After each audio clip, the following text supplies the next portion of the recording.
Je m'appelle Clara, ma fille Lucie. Mon mari José était chargé des suivis de chantier pour la commune depuis maintenant 2 ans, ce qui nous avait permis d'acheter notre propre maison. On avait une jolie maison, on y était bien. C'est qui là, le bonhomme? Regarde, c'est Charlie, c'est marqué dessus là. Charlie. Non, je disais seulement, j'espère qu'on va pouvoir avancer un peu aujourd'hui, quoi. Ouais, vous allez peut-être rattraper votre retard. Ouais, espérons. Bon, allez, en tout cas, moi j'y vais, je suis en retard. Un bisou? Non. Tu veux pas me faire un bisou, toi? Allez, fais-moi un petit bisou. Bon, bah tant pis. Si, un bisou. Alors, tu vas? À ce soir. Bonne journée. Salut. Ce matin-là, comme tous les jours, José se rendait tôt à son travail. J'ai essayé de comprendre ce qui s'est réellement passé ensuite. Sur le chantier, le travail avait pris du retard. Mon mari m'en avait parlé la veille. Il m'avait dit que ça mettait Thierry sous pression. Thierry, c'était le chef de chantier. Bon, allez les gars, maniez-vous. Je veux que les 35 mètres ils soient terminés dans la journée. Bon, tu dis à Maxime de me creuser ça vite fait, sinon on pourra pas poser. Chef, Oui. faudra encore un autre blindage pour faire les 35 mètres. Il est où? Je sais pas, je vais demander. En attendant, vous avancez, sinon on n'aura jamais fini ce soir. On peut pas travailler comme ça. Vous avancez au fur et à mesure et puis c'est tout. Faut aller vite, hein. C'est pas ça qui vous empêche de travailler, non? Tiens, voilà le conducteur, je vais lui demander. En attendant, vous avancez. On n'a pas le choix, on est déjà en retard. Et si t'es pas content, c'est pareil. On m'a dit qu'un des ouvriers de la tranchée avait fait la remarque à son chef qu'il manquait une sécurité, un blindage pour se protéger des éboulements. Je sais qu'ils se sont un peu fâchés à ce sujet. L'un était pressé et l'autre inquiet pour sa sécurité. Pascal, comment ça se fait qu'il n'y ait qu'un seul blindage? Oui. Mais gars, il râle, là. Non, Il non, en il faut un m'en faut deuxième. 24, je vous dis. Jeudi. Thierry était tout de même allé en parler au conducteur de travaux qui avait apparemment d'autres soucis en tête. Entendu. Enfin bref, la matinée s'écoulait, tout le monde était occupé par son travail et les histoires de blindage étaient passées au second plan.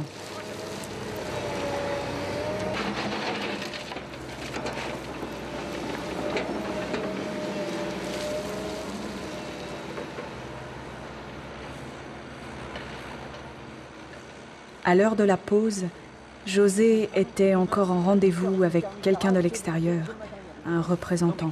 On n'en soit sûr, sinon il commence Pas pas. de problème. Le matériel demain arrive demain dans la matinée, je vous le promets. D'accord. Si vous voulez, on va vérifier tout de suite. Non, mais on peut aller vérifier au bureau et surtout la bonne quantité. Déjà, Bien la sûr, dernière mais fois, ouais, j'ai le la plan, dernière fois j'ai vous le aviez plan. oublié. Non, mais c'est juste pour le dire.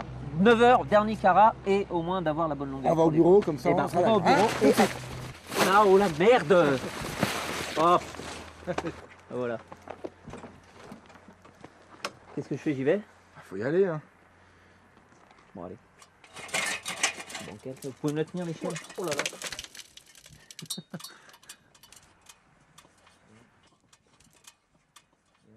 Ça va? Ouais, c'est bon. Pas de beau mot, je crois.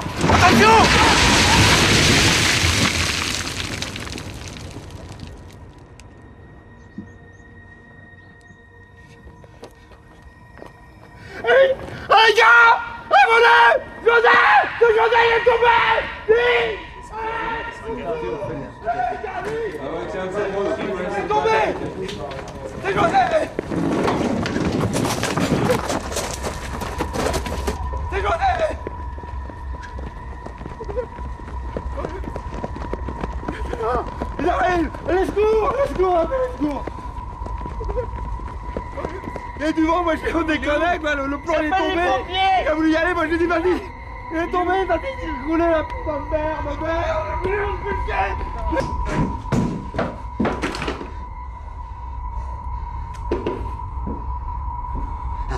Les pompiers, oui ici c'est monsieur Grangier, le chantier de la station. Et on vient d'avoir un éboulement, il y a un gars qui est coincé dessous. Oui, à tout de suite.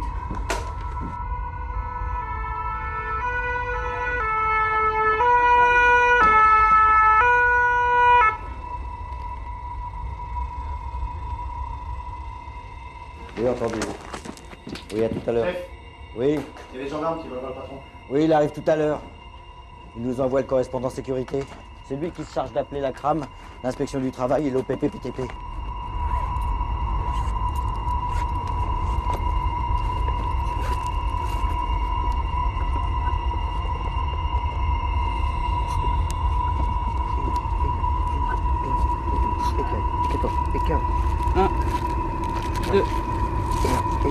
On avait dit.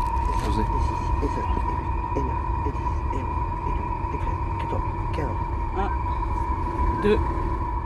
Comment avait-on pu en arriver là? En tout cas, il était trop tard.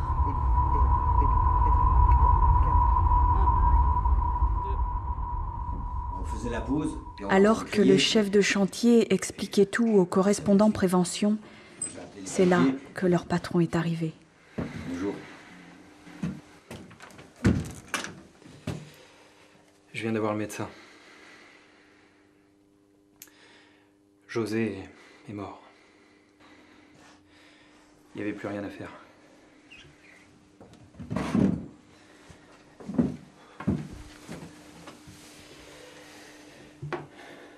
Bon, sinon l'inspecteur est déjà là. Vous en êtes où? On va essayer d'éclaircir tout ça. Savoir exactement comment ça s'est passé. Oui, Pascal? Qui se charge de prévenir sa femme? Si tu veux bien le faire, ce serait bien. Tu la connais déjà?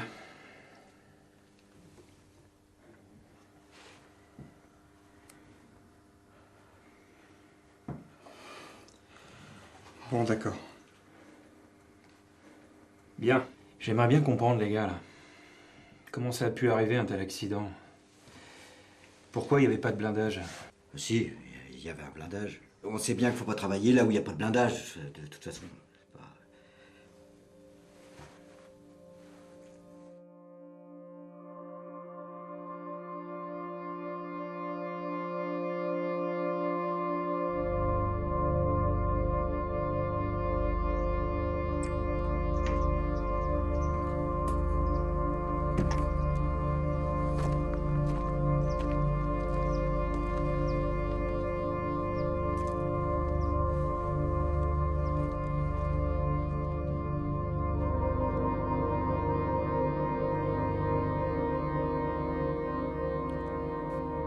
Je lui ai dit. Il le savait. C'est de sa faute. S'il m'avait écouté, ce serait pas arrivé. J'y peux rien, moi. Je les ai réclamés, ces fichus blindages. Si le conducteur de travaux, il faisait son boulot, ça serait pas arrivé. C'est José. Il avait rien à foutre dans une tranchée, lui. C'était pas son boulot d'être là. Moi, je sais bien. J'ai bien vu que c'est lui qui a forcé à travailler avec un seul blindage. C'est n'importe quoi.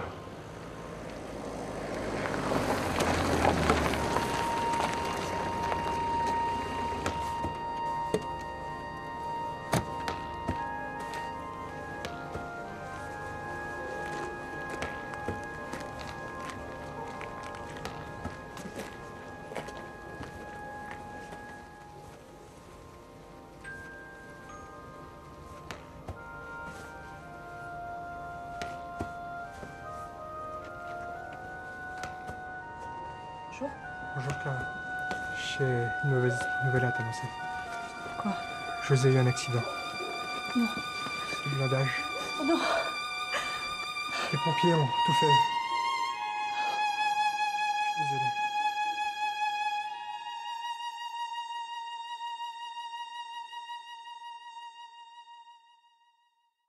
Je lui avais pourtant dit que la tranchée était dangereuse et qu'il fallait un deuxième blindage.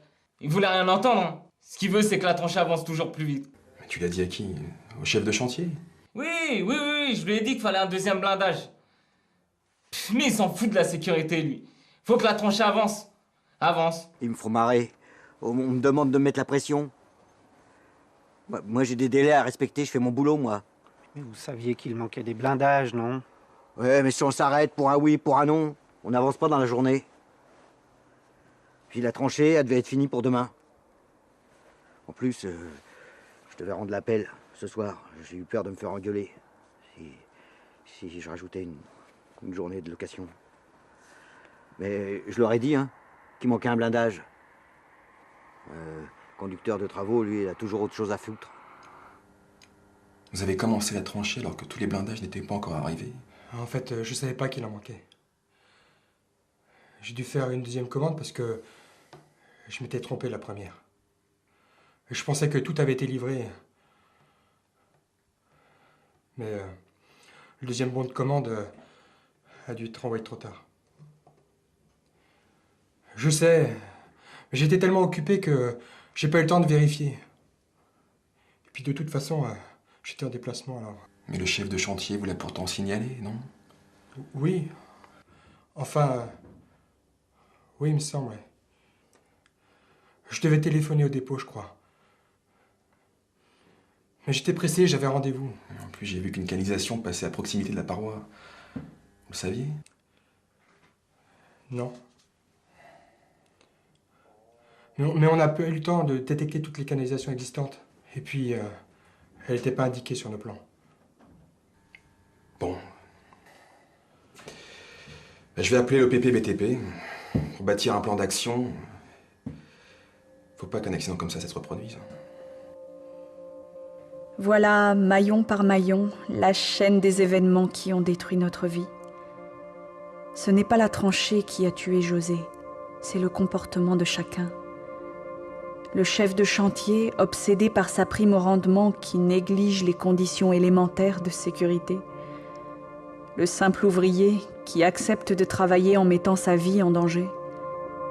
Le conducteur de travaux qui commence les opérations sur la base d'informations sommaires et donne la priorité à d'autres problèmes plus importants à ses yeux. Aujourd'hui, cet accident aura coûté bien plus que ce qu'il pensait gagner en travaillant dans l'urgence et en négligeant la sécurité sur le chantier. Aussi absurde que ça puisse paraître, c'est un peu tout ça qui a tué mon mari.